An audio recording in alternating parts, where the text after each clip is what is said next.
panalangin? Tayo po ay umupo at damhin natin ang presensya ng ating Panginoon. Panginoon, maraming salamat po sa pagkaloob ng panibagong araw sa amin. Maway-kabayin po kami panami at bigyan po kami ng naging masukat. Ito po ang aming samot na namin sa matamis na pangalan ni Jesus na aming tagapagligtas. Amen. Magandang buhay mga bata! Magandang buhay, Linggo! Kamusta naman kayo? Okay lang po. Ikinalulugod kong marinig na nasa mabuti kayong kalagayan. Ngayon, mayroon akong hinandang isang awit para sa inyo. Ating awitin ang kantang Kwakso. Handa na ba kayo? Oo! Kung ganon, simulan na natin!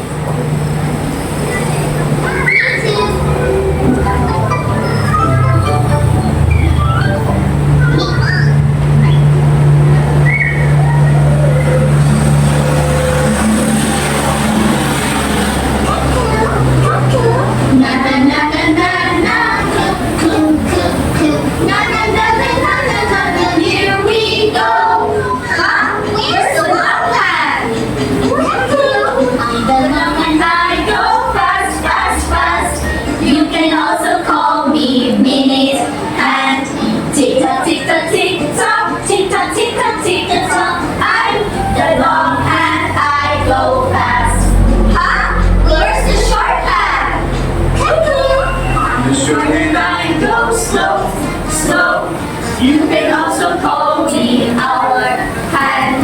Tick tock, tick tock. I'm the short and I go slow. Na na na na na na. Na na na na na na na na na.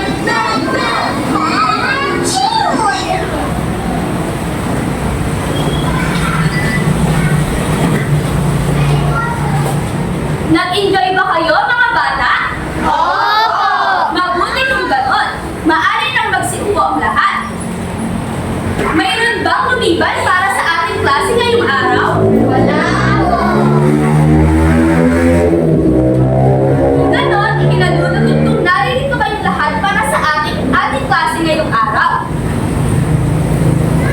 Mayroon ako rito ang hinandang mga flashcards at sasabihin nyo lamang kung anong numero ang nasa flashcards.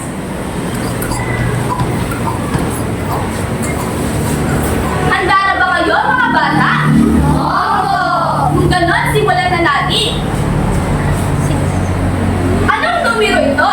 5! Tama! 10! 15! 20! 25! 30! 35! 40! 45! 50! 55! 60! Mahusay!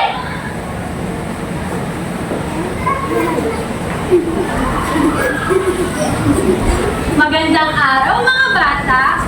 Bago tayo magsimula sa ating panibagong paksa, ating munang balikan ang nakaraang aralin na ating tinalakay. Naaalala niyo pa ba? Tungkol saan na nga ang ating tinalakay noong nakaraang araw? Erika! Ma'am, tungkol po sa pagsasabi ng araw, linggo at buwan sa isang taon. Tama! Ang ating nakaraang tinalakay ay tungkol sa pagsasabi ng araw, linggo at buwan sa isang taon. Kung gayon, ay ilang buwan na nga ang mayroon sa isang taon? Ma'am, 12 buwan po ang mayroon sa isang taon. Tama! Tayo ay mayroong 12 buwan sa isang taon. Ilang araw naman ang mayroon sa isang linggo? 7 araw po ang mayroon sa isang linggo. Tama! Tayo ay mayroong 7 araw sa isang linggo. Ilang oras naman ang mayroon sa isang araw? 24 na oras po ang mayroon sa isang araw. Tama! Magaling! Patunay lamang na kayo nga ay nakinig sa ating nakaraang aralin. Bago tayo tumako sa ating susunod na paksa, ay mayroon akong mga inyandang larawan. At ito ay inyong tutukuyin at magsusunod-sunurin base sa inyong sariling karanasan.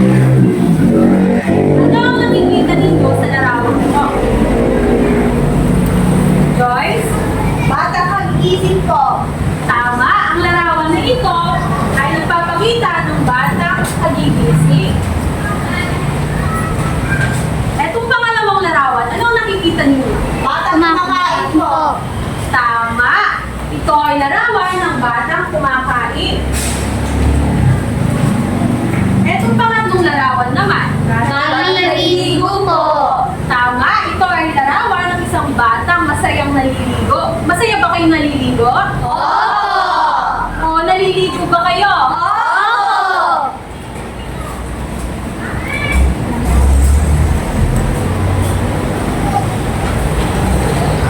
Eh dito sa pang-apat na larawan, ano ang inyong napapansin?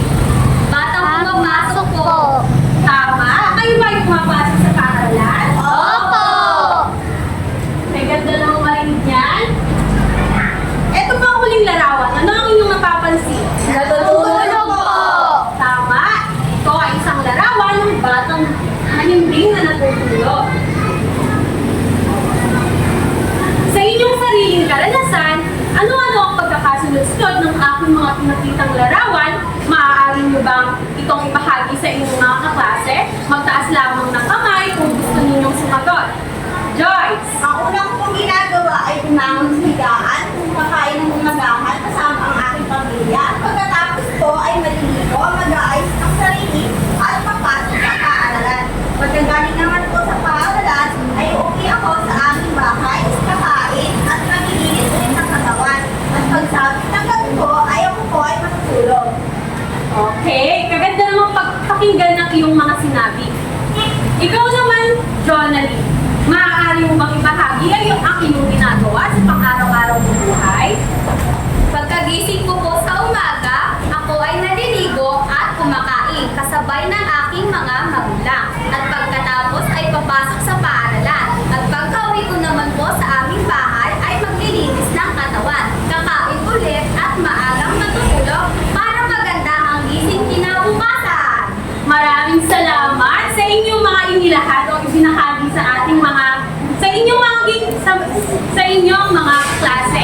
Tunay nga ang bawat isa sa inyo ay may kanya-kanyang paraan ng pagkakasunod-sunod ng mga ginagawa o gawain sa pang-araw-araw na buhay. At dahil dyan, ang ating oras ay tulad ng isang magic clock na nagsasabi sa atin kung kailan tayo gumigising, kumakain, bumabangon, maliligo, pumapasok sa paaralan at natutulog.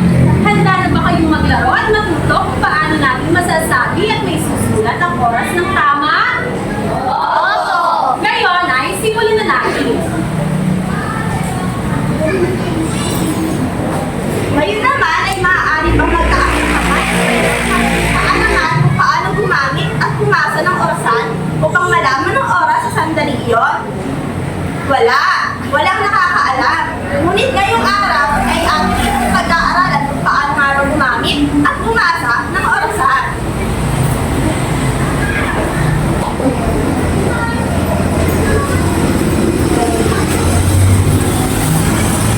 Ngayon naman mga bata, ang tatalakayin natin ay kung ano ang isinasaad na oras sa orasan.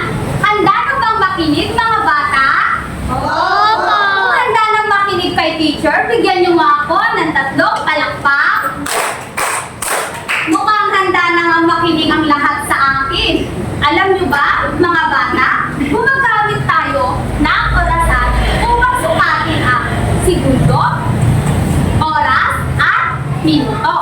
Tayo ay gumagamit mga bata ng analog clock.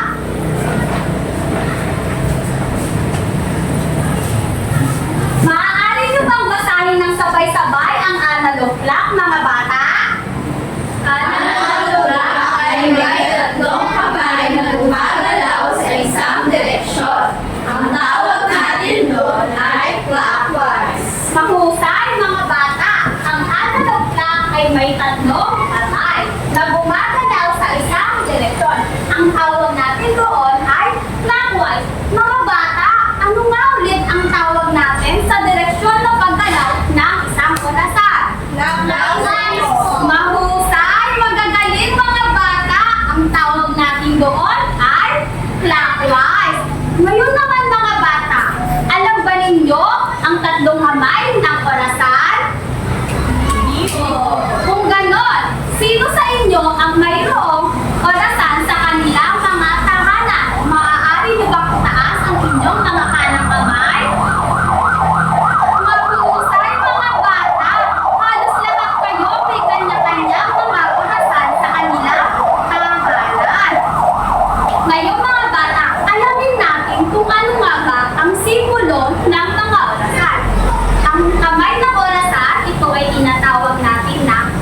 maikling kamay, mahabang kamay, at pinakamahabang kamay.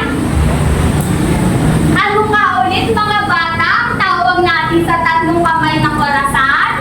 Maikling kamay, mahabang kamay, at pinakamahabang kamay. Tama, ang tatlong kamay ng orasan ay mahabang kamay, pinakamahabang kamay, at pinakamahabang kamay. Ngayon mga bata, sabay-sabay ninyong basahin ang pagkakaiba ng bawat kamay ng orasan. Sabay-sabay nga ninyong basahin mga bata. Ang maikling kamay ay ang oras. Ang mahabang kamay ang nagsasabi sa minuto. Ang pinakamahabang kamay nagsasabi sa segundo ng oras. Tama, mahusay mga bata. Ang maikling kamay ng orasan mga bata ay ang tinatawag nating oras. At ang mahabang kamay ang siya namang nagsasabi sa minuto.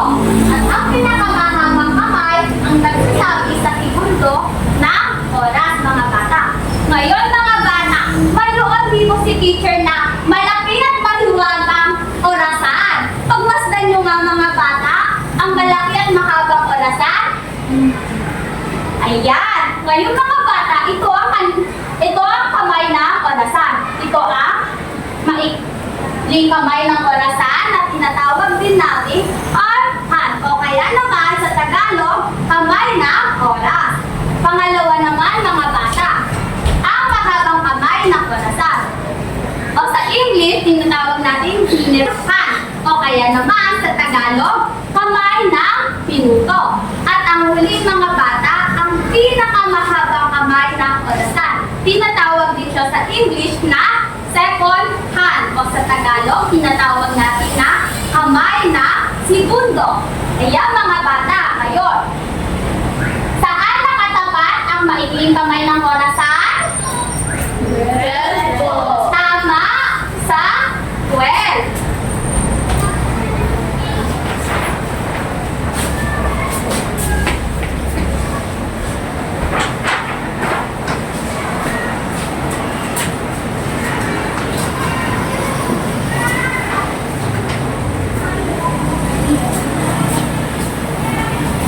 Ang harap mga bata ay nagpapakita ng oras. Maaari niyo bang basahin mga bata?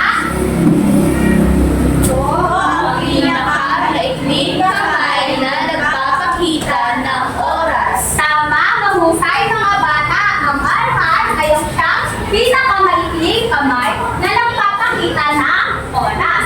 Ngayon mga bata, balikan natin ang ating mahiwagang orasan. Mga bata, saan nakatapat ang ating minute hand? O mahabang kamay ng orasan. Tama, sa 4. Ngunit mga bata, lagi niyong tatandaan na sa pagbilang ng minuto ay 5-5 ang bilang. Mayroon ito linya sa bawat pagitan ng oras. At ito ang binibilang natin para sa bawat minuto. Ngayon, basahin niyo ang pinakamahabang kamay na nagsasabi sa segundo ng oras. Ulitin niyo nga mga bata. Ang pinakamahabang kamay nagsasabi sa segundo ng oras. Salamat mga bata. Ngayon, sabi kanina, ang pagbilang daw ng minuto ay 5-5 sa pagitan ng bawat oras. Ganito ang pagbilang sa minuto. Minuto mga bata. 5-5. 5, 10, 15, 20. Kung ngayon mga bata, kung 20 ang katumbas ng 4, ilang minuto kaya ang mayroon kung nakatapat ang mahabang kamay ng orasan sa 4? Sino ang maaari sumagot? 20 po. Tama, mahusay Joyce! Ang mahabang kamay na nakatapat sa 4 ay katumbas nito ang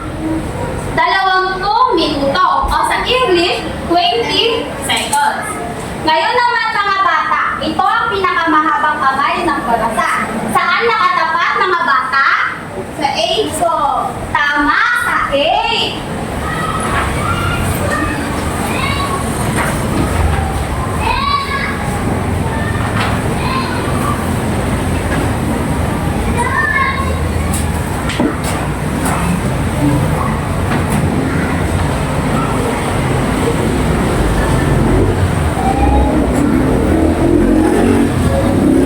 Ang tawag natin dito mga bata ay pinakamahabang kamay ng orasan o sa English, second hand. Maaari nyo bang basahin mga bata?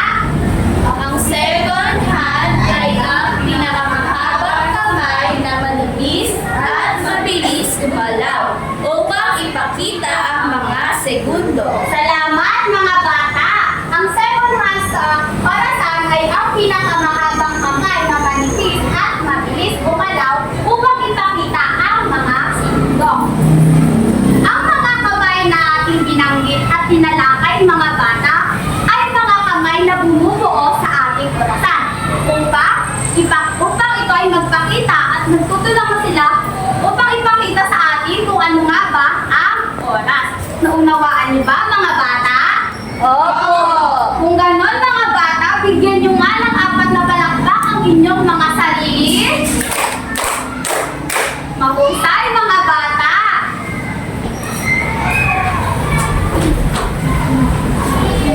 Magandang umaga mga bata. Gumako naman tayo sa ating mga halimbawa. Kung ang oras ay nasa maikli, kung ang oras ang maikli ay nakatutok sa 7 at ang mahabang kami naman ay nakatutok sa 12, ito ay 7 o'clock. Intindihan ba mga bata? Opo! Hindi naman. Ngayon, ulitin nyo nga kung ang oras ay nakatulog, ang mahabang kamay ay nakatulog sa 12 at yung maikling kamay ay nakatulog sa 7. Ano nga ulit ang oras? 7! Magaling! Tama ang ating sagot. Sila ay 7 o'clock. Ngayon naman, tumako tayo sa pangalawang halimbawa. Kung ang malaking kamay ay nakatulog sa 12 at yung maikling kamay ay nakaturo naman sa 10, ang oras natin ay 10 o'clock. Naiintindihan ba mga bata? Opo! Ngayon naman, kung ang oras ay nasa 12 at ang mahabang kamay ay nasa 12 at yung maikling kamay nasa 10, ano na ulit ang oras mga bata? 10 po! Nagagaling mga bata. So ngayon naman mga bata, tumako tayo sa pang-apat na halimbawa. Yung orasan ay nakatulog o yung maikling kamay ay nakatulog sa 12 at ang mahabang kamay naman o yung lingkong kamay ay nakatulog sa 6. Ang oras natin ay 12:30. Dahil napakaulit na kung anong oras natin ngayon. 12:30 po. Magaling. So ngayon naman, kung ang maikling kamay ay nakatulog sa 6 at ang mahabang kamay naman o ang minutong kamay ay nakatulog sa 3, ang oras natin ay 6:50. Maaari mo ba ulitin, Jonalim? 6:50. At ang panghuli naman, ang maikling kamay ay nakatulog sa 8 at ang mahabang kamay naman ay nakatulog sa 9. Ang oras natin ay 8:45. Kapulit mo nga, Joyce, kung anong oras natin ngayon? 8:45. Magaling. So ngayon mga bata, alam ko na natutunan ninyo ang ating talakayan ngayon.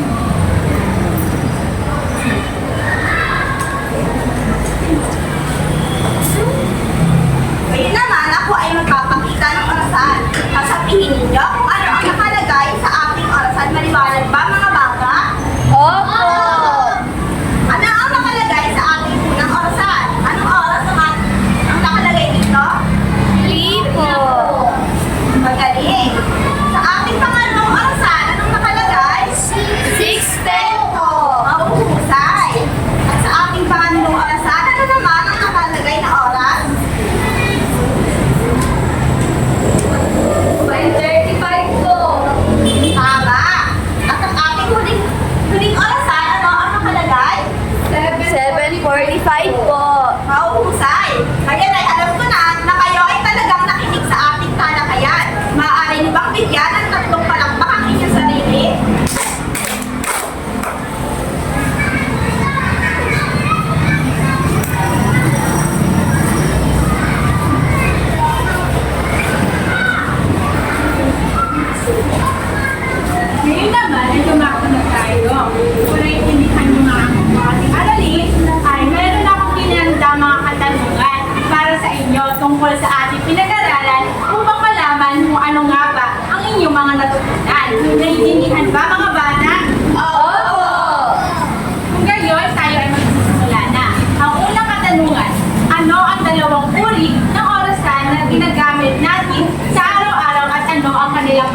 eksaktong oras ay papakita ko sa pamamagitan ng salita. Mga bata, ano ang oras?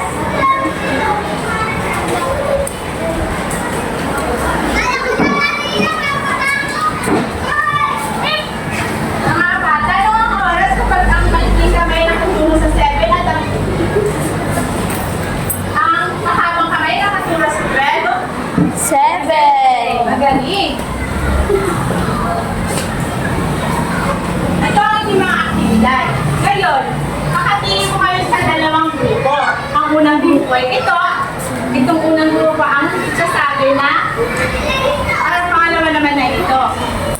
Maaari na tayo mag-umisa sa ating isulat ang 11 o'clock sa ating oras. Unang grupo.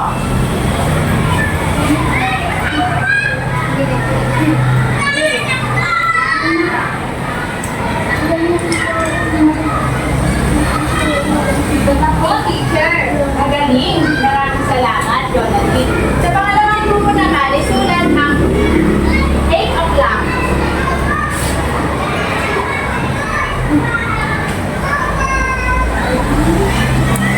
Ako, teacher. Mahusay. Maraming salamat, Glenn. Ngayon naman, dyan nagtatapos ang ating aktibidad. Mahusay ang inyong mga pinakita ng bilan at kung bigyan ang inyong mga sarili ng tatlong palakpak. Mahusay. Ngayon naman mga bata, dumako tayo sa inyong pagsusulit. Ngayon, ibibigay ko ang inyong pagsusulit at sagutan nito ng tahimik.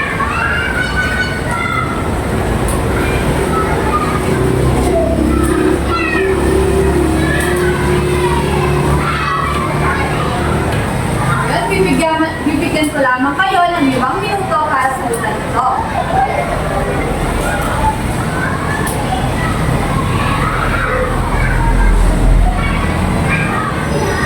Ako, teacher.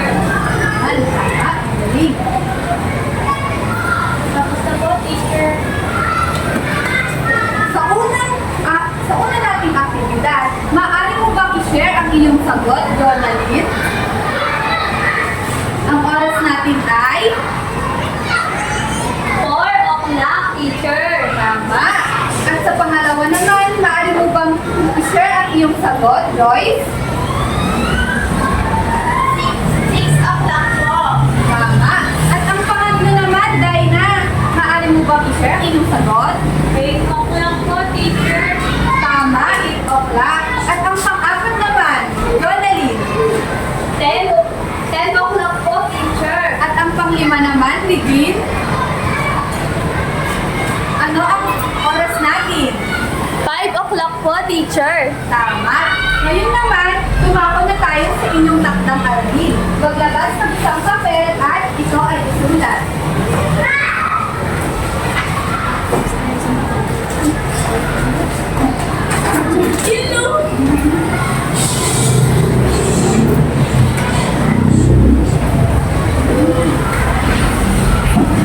Ngayon, maaari mo bang basahin ang panuto, Dina?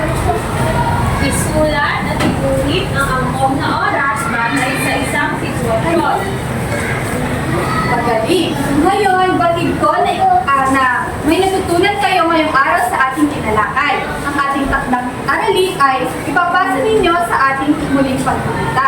Paalam mga bata at mag-ingat kayo sa inyong pag-uwi.